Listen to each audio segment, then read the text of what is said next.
Okay, इससे पहले lecture में लॉ ऑफ प्रोबेबिलिटी मैंने एक्सप्लेन किया था।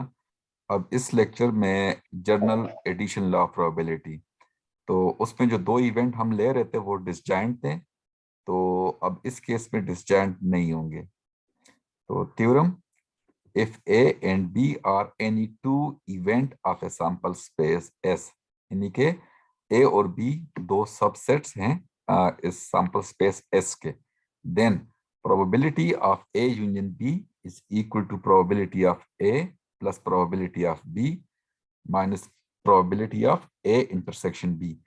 देखिए लास्ट जो थ्योरम मैंने एक्सप्लेन किया था, उसमें ए और बी जो दो इवेंट थे वो डिसजॉइंट थे, यानी कि म्यूचुअली एक्सक्लूसिव थे या डिसजॉइंट थे। अब यहाँ पे डिसजॉइंट का कंडीशन नहीं है, तो ये टर्म एक्स्ट्रा आ गया। पहले इस थ्योरम को प्रूफ करते हैं और फिर इस पे फर्दर एक दो सवाल सॉल्व कर लेते हैं। The event A union B may be written as a union of two disjoint event. तो इसको जरा देखिएगा, नजर आ रहा है आपको ये वेन डायग्राम?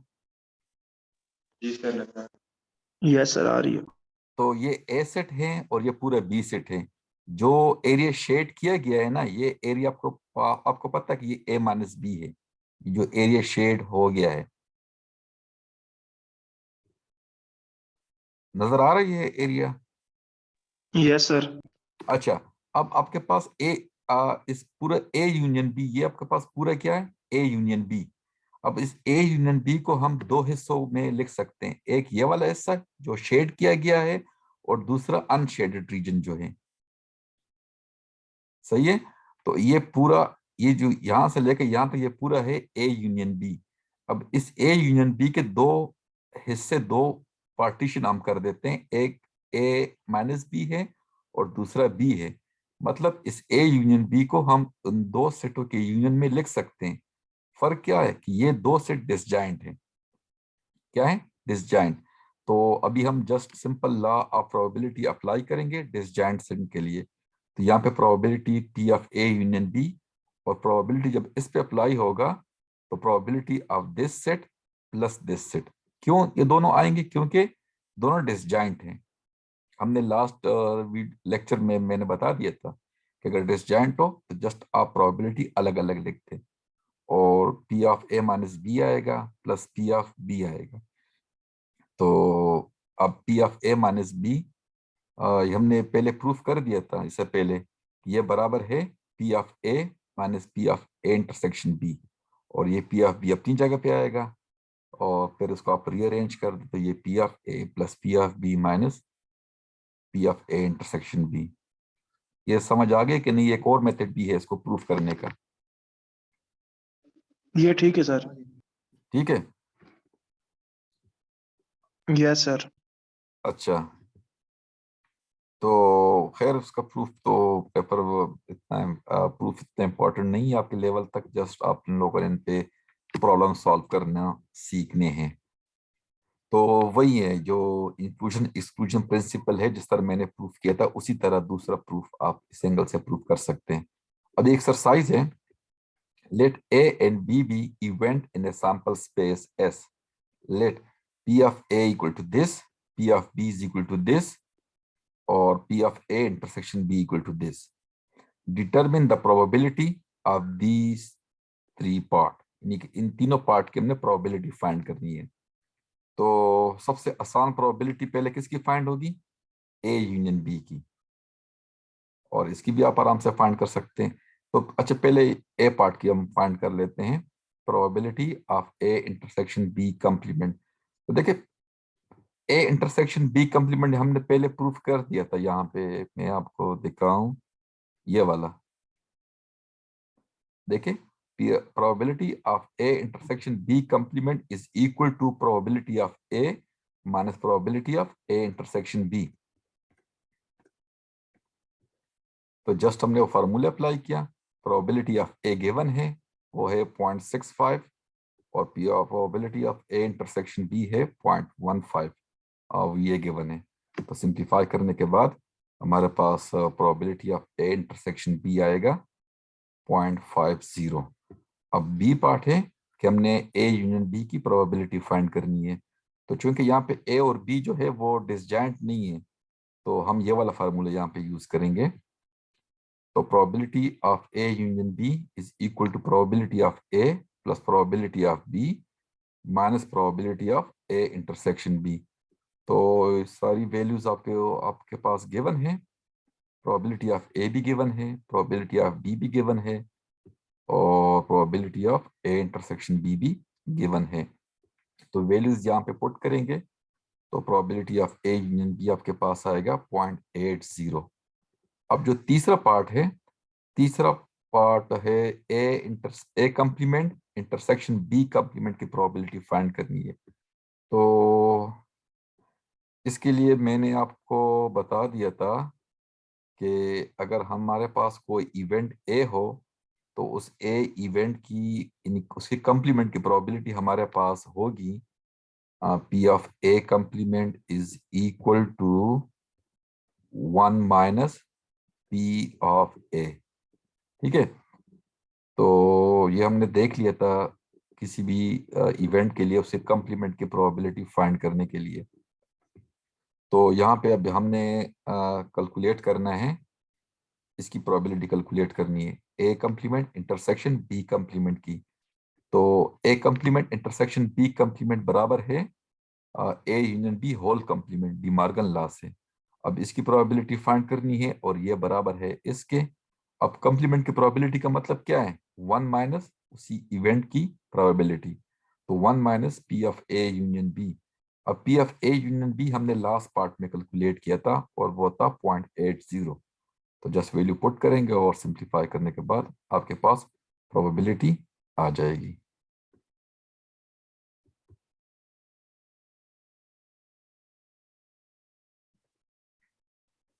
नेक्स्ट हमारे पास एक और एक्सरसाइज है। Let A B C and D B event which form a partition of a sample space S. अच्छा, पार्टीशन का मतलब क्या है?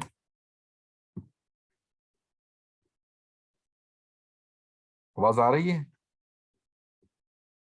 जी सर, हाँ। अच्छा, पार्टीशन का मतलब क्या है? यहाँ पे कहते हैं A B C and D B event which form a partition of a sample space S. Partition का मतलब ये है कि ये जो ए बी सी और डी इन सब का यूनियन आपको एस देगा, और इंटरसेक्शन किसी भी दो का इंटरसेक्शन लेंगे तो वो एम्प्टी आएगा। मतलब ये सारे क्या है, डिसजॉइंट है। पार्टीशन का मतलब क्या है, इन सब का यूनियन आपको एस देगा, और किसी भी दो का अगर आप इंटरसेक्शन फाइंड करेंगे तो वो एम्प्टी आएगा। ये पॉइंट क्लियर है कि नहीं? सर एक बार सर, रिपीट कर रिपीट कर यहाँ पे A B C and D event which form partition of the sample space S.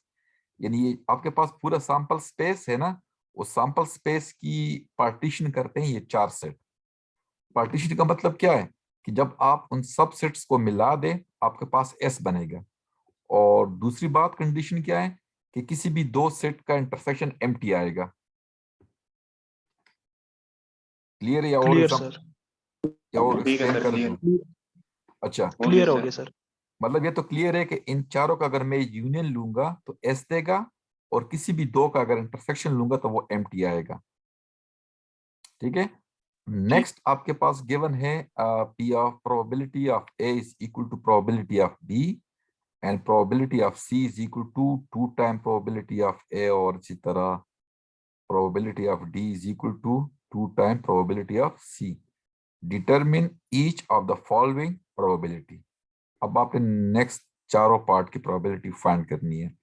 तो फर्स्ट प्रोबेबिलिटी ऑफ ए, फिर उसके बाद ये और इस तरह।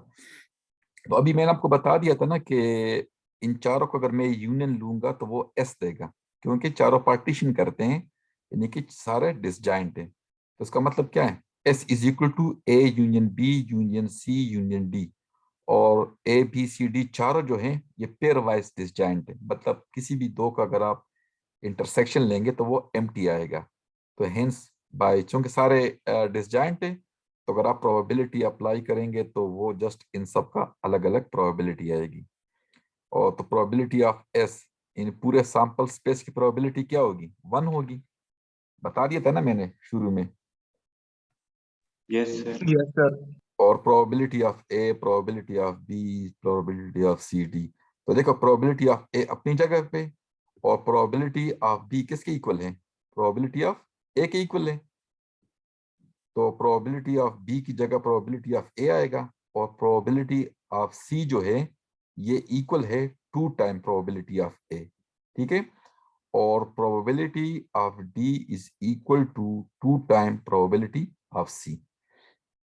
तो ये probability of A plus probability of A plus 2 probability of A ये बनेगा 4 टाइम प्रोबेबिलिटी ऑफ ए।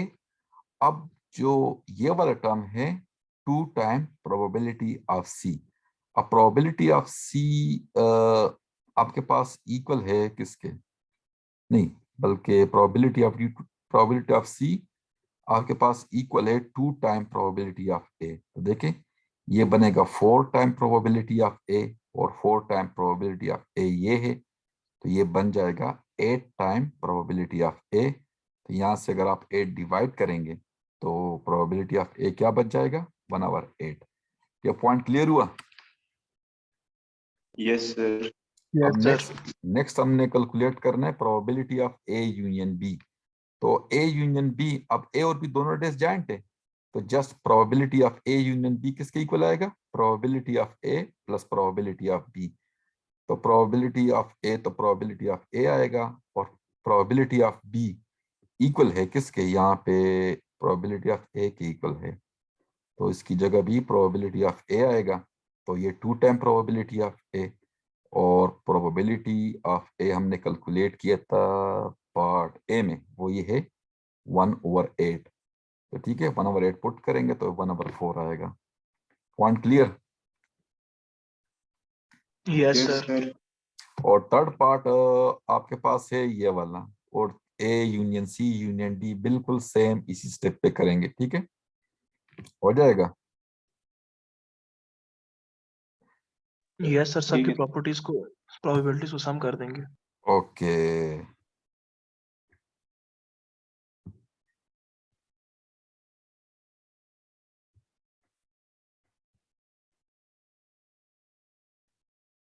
ये क्वेश्चन आप लोग कर लेंगे खुद?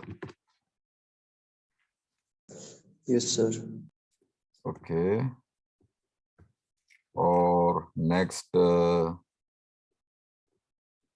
ये वाला, ये मैंने क्लास में Yes, sir. ये भी बात तो कर लेंगे, ये तो आसान है.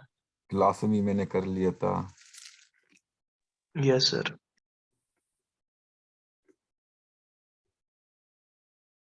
ये वाला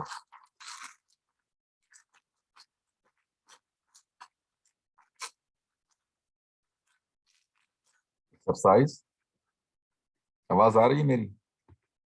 Yes, sir. आ रही है. अच्छा, क्वेश्चन है an integer is chosen at random from first 100 positive integer. What is the probability that integer chosen is divisible by 6 or by divisible by 8? मेरे सवाल को जरा समझिएगा कि एक इंटीजर कहते हैं हम चूज करते हैं पहले 100 इंटीजर में से, यानी पहले 100 पॉजिटिव इंटीजर में से। तो आपने फाइंड करनी है प्रोबेबिलिटी कि वो नंबर डिविजिबल बाय 6 होगा या डिविजिबल बाय 8 होगा। तो पहले आपने चेक करने हैं कि डिविजिबल बाय 6। तो डिविजिबल बाय 6 कितने होंगे? तो 100 डिवाइड बाय 6, इसका आप फ्लोर फंक्शन लेंगे तो ये आपके पास 16 आएगा। ए क्या है? ए आपके पास एक सेट है which contain integer divisible by 6, और बी एक सेट एक इवेंट है जिसमें वो इंटीजर आएंगे जो 8 पे डिविजिबल हैं। तो नंबर ऑफ एलिमेंट इन ए कितने होंगे? 100 डिवाइड बाय 6 का फ्लोर फंक्शन, तो ये 16 आएगा। तो देखें 6, 12, 18, 24, 30 अप टू 96 होंगे ना, ये सारे काउंट करेंगे तो ये कितने बनेंगे? 16। तो वो यहाँ से भी कैलकुलेट कर सकते हैं कि 100 डिवाइड बाय 6 होगा तो ये 16 पॉइंट समथिंग आएगा, और चूंकि फ्लोर फंक्शन लेंगे तो ये 16 आएगा। ये पॉइंट क्लियर है? Yes, sir. क्लियर है फ्लोर फंक्शन वाला. नहीं, ये 16 कैसे आता है number of element in A? Sir ये बता दें Yes, 16 कैसे, वैसे अगर बड़ा बड़ा 1000 आ जाए 2000 आ जाए उसमें से कैसे तो निकालेंगे? देखे, अब आपने 100 में से पहले 100 टोटल 100 इंटीजर है ना, उनमें से आपने वो इंटीजर बताने हैं जो 6 पे डिविजिबल हैं या 6 के मल्टीपल हैं, ठीक है? तो सर वो सिंपल, बताने हैं या फिर उनकी अमाउंट बतानी है कि कितने हैं? नहीं वो अगर आप लिखेंगे, अब ये 100 में तरफ से अगर आप लिखेंगे वो तो आप लिख लेंगे आराम से। फर्ज करें अगर 1000 तक हो फिर तो लिखना पॉसिबल नहीं होगा, टाइम काफी टाइम कंज्यूमिंग होगा वो। तो यहाँ पे आपने 100 में से बताने हैं कि वो एलिमेंट जो 6 पे डिविजिबल हैं। तो 100 डिवाइड बाय 6 से क्या आता है, आप इसे कैलकुलेट कर लें। 100 डिवाइड बाय 6, सर 16.666। ओके 16.666, और इसका फ्लोर फंक्शन लूंगा तो 16 आएगा 16। ना। तो इसका मतलब क्या है कि यस पहले पहले 100 में से, पहले 100 पॉजिटिव इंटीजर में से 16 ऐसे नंबर हैं जो 6 पे डिविजिबल हैं। Point clear? Yes sir. Clear हो गया। और अगर 1000 तक हो तो फिर मैंने क्या करना है, 1000 डिवाइडेड बाय 6। और उसका फ्लोर फंक्शन लेना है, ठीक है? अब बी मेरे पास कौन सा इवेंट है, बी वो इवेंट है उसमें से वो नंबर आएंगे जो 8 पे डिविजिबल हैं, सही है? तो बिल्कुल सेम प्रोसीजर जिस तरह हमने number of element in A calculate किया था, यहाँ पे number of element in B calculate करेंगे। तो 100 डिवाइड बाई 8, तो 100 डिवाइड बाई 8 से क्या आता है, कैलकुलेट कर ले जरा।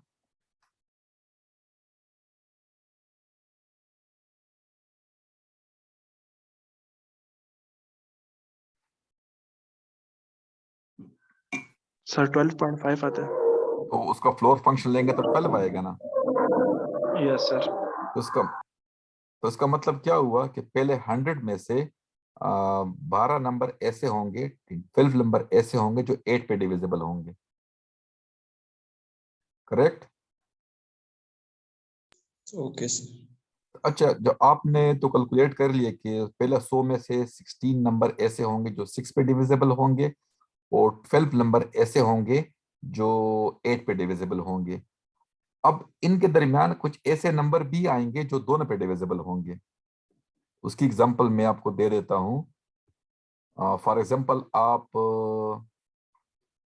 24 देखें, 24. 24 देखें। तो 24 देखें आप 6 पे भी डिविजिबल हैं और 8 पे भी डिविजिबल हैं, ऐसा है ना? Yes sir. यानी कि अगर 24 नंबर आएगा तो 24 6 पे भी डिविजिबल, वो यहाँ भी काउंट होगा और यहाँ भी काउंट हो रहा है, मतलब वो 2 दफा काउंट हो रहा है। Yes sir. तो अब हमने क्या करना है, अब हमने देखने कि आ, वो नंबर अलग करने हैं जो दोनों पे डिविजिबल होंगे, क्योंकि वो 2 दफा काउंट हो रहे हैं। एक इसके लिए काउंट होंगे और दूसरे इसके लिए काउंट होंगे, तो हमने वो एक दफा माइनस करने हैं। तो आपने वो कैसे चूज करना, आपको कैसे पता चलेगा कि वो नंबर दोनों पे डिविजिबल होंगे? देखिए, एक हमारे पास 6 है और एक 8 है। तो इस 6 और 8 का एलसीएम क्या आता है, 24 आता है। Yes sir. तो 24 पे जो नंबर डिविजिबल होगा ना वो इन दोनों पे भी डिविजिबल होगा, सही है? यानी जो नंबर 6 पे भी डिविजिबल है और 12 पे भी डिविजिबल है वो 24 पे भी डिविजिबल होगा। तो 24 उसी तरह हम कैलकुलेट करेंगे, तो 100 बाई 24, तो वो 4 आएगा। तो probability of A union B, probability of A plus probability of B minus probability of A intersection B, ऐसे ही कैलकुलेट करेंगे, सही है? टोटल 100 इंटीजर है, टोटल 100 इंटीजर है, तो सैंपल स्पेस में 100 एलिमेंट आएंगे। और ए जो इवेंट है कि 6 पे डिविजिबल है उसमें 16 एलिमेंट आएगा। तो प्रोबेबिलिटी ऑफ ए क्या बनेगा, 16 ओवर 100। प्रोबेबिलिटी ऑफ बी क्या बनेगा, 12 ओवर 100। और probability of A intersection B बनेगा 4 ओवर 100। तो सिंप्लीफाई करने के बाद आपके पास आंसर आ जाएगा, ठीक है? Yes sir. तो दूसरे जो आप शुरू में कह रहे थे सर अगर हम उसको सेट फॉर्म में लिखेंगे तो वो भी आप लोग लिख सकते हैं, आंसर तो सेम आएगा। लेकिन मसला क्या है कि अगर आपके पास क्वेश्चन कुछ इस तरह हो कि 100 की बजाय 1000 हो या 10,000 हो तो फिर सारे एलिमेंट लिखना इजी नहीं है। क्वेश्चन समझ लिया कि नहीं? समझ लिया सर।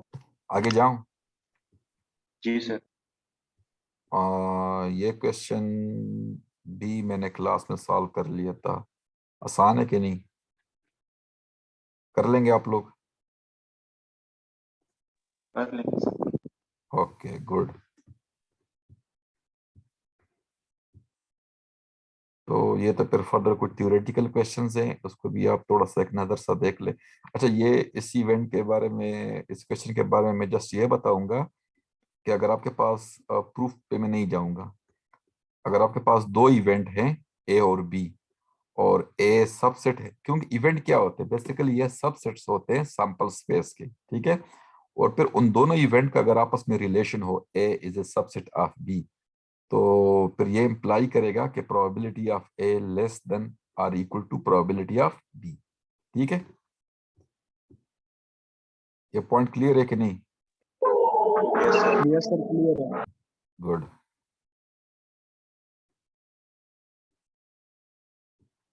और ये फिर क्वेश्चन आप लोग खुद देखिएगा। अच्छा, जिस तरह दो सेट के लिए था ना ला,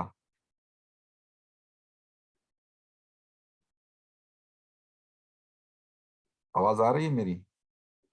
आ रही है आ सर। रही है। और जिस तरह इंक्लूजन और एक्सक्लूजन प्रिंसिपल पे हमने क्वेश्चन सॉल्व किए थे वो 3 सेट के लिए, कुछ याद आ रहा है कि नहीं? जी सर। एग्जैक्टली उसी पैटर्न पे हमने तीनों इवेंट की प्रोबेबिलिटी ऐसे कैलकुलेट करनी है, ठीक है। ठीक है। बिल्कुल वो जो इंक्लूजन एक्सक्लूजन प्रिंसिपल पे जो क्वेश्चन था वो मैंने वीडियो भी अपलोड किया है, वो 100 एम्प्लॉयज कुछ प्रोग्रामर होंगे, प्रोफेशन होंगे सी शार्प में, कुछ पाइथन में, कुछ जावा में, वो वीडियो ठीक अपलोड है। यस सर, याद आ गया। बिल्कुल यस ये सर, आपने बताया था। वहां पे नंबर ऑफ एलिमेंट होगा, यहाँ पे प्रोबेबिलिटी होगा, जस्ट कोई इतना फर्क नहीं होगा, ठीक है। ठीक है। बाकी डेटा आपके पास गिवन होगा, यहाँ से आपने फिर खुद डिराइव करना है कि इनमें से ए कौन सा होगा, बी कौन सा होगा, ठीक है। ये आप लोगों ने खुद करना है। और ये क्वेश्चन भी इजी है, सारा डेटा आपके पास गिवन है और कोई थ्योरेटिकल वर्क तो है नहीं इसमें, सारा डेटा गिवन है, तो जस्ट आपने सिंप्लीफाई करना है। नेक्स्ट है कंडीशन प्रोबेबिलिटी।